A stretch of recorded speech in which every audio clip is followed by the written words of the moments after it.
শনিবার রাজ্যে সপ্তম তথা শেষ দফা নির্বাচন। লোকসভা নির্বাচনের পাশাপাশি 1 জুন বরানগর বিধানসভার উপনির্বাচনও সম্পন্ন হয়। বরানগর বিধানসভার প্রাক্তন তৃণমূল বিধায়ক তাপস রায় বিজেপিতে যোগদানের সময় বিধায়ক পদ থেকে ইস্তফা দেন। তার ফলেই বরানগর বিধানসভায় উপনির্বাচনের প্রয়োজন হয়। শনিবার সকাল থেকেই বরানগর বিধানসভার একাধিক জায়গায় বিক্ষিপ্ত অশান্তির খবর উঠে আসে।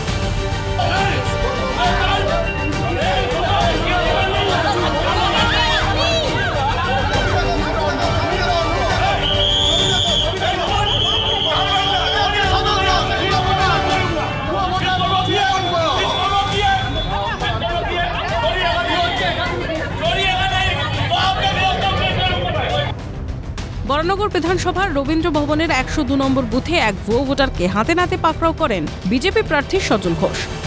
এরপর সেই ভুয়ো ভোটারকে প্রথমে কেন্দ্রীয় বাহিনীর জওয়ানদের হাতে তুলে দেওয়া হয়।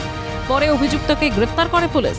প্রিসাইডিং অফিসার তৃণমূলের পোলিং এজেন্টের কথা মতো কাজ করছেন, অভিযোগ বিজেপি প্রার্থী সজল ঘোষের। ভোটার বাইরে থেকে এসছে ভোট দিতে, আমি হাতে নাতে ধরেছি। যদি একে ছাড়া হয় আমি যারা আছে তাদের বিরুদ্ধে কমপ্লেন করব।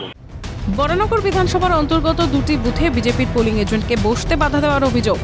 রবীন্দ্র ভবনের 102 নম্বর বুথে বিজেপির পোলিং এজেন্টকে বাধা দেওয়ার অভিযোগ প্রিসাইডিং অফিসারের বিরুদ্ধে। এরপরই সংশ্লিষ্ট বুথে অন্যান্য দলের পোলিং এজেন্টদের সঙ্গে বচসায় জড়ান সজল ঘোষ।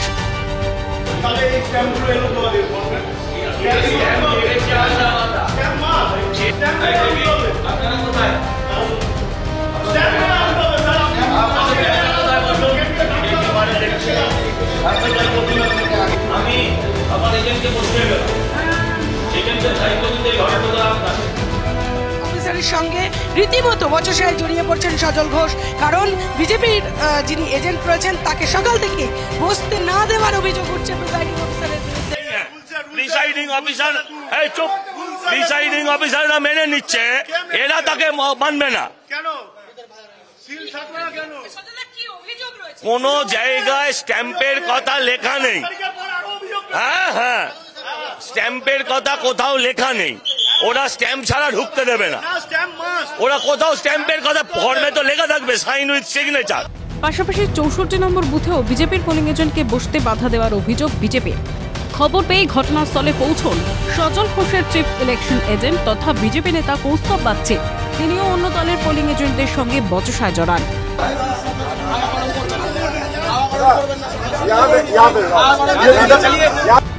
সব মিলিয়ে নরমে গরমে মিটল বরানগর বিধানসভার উপনির্বাচন।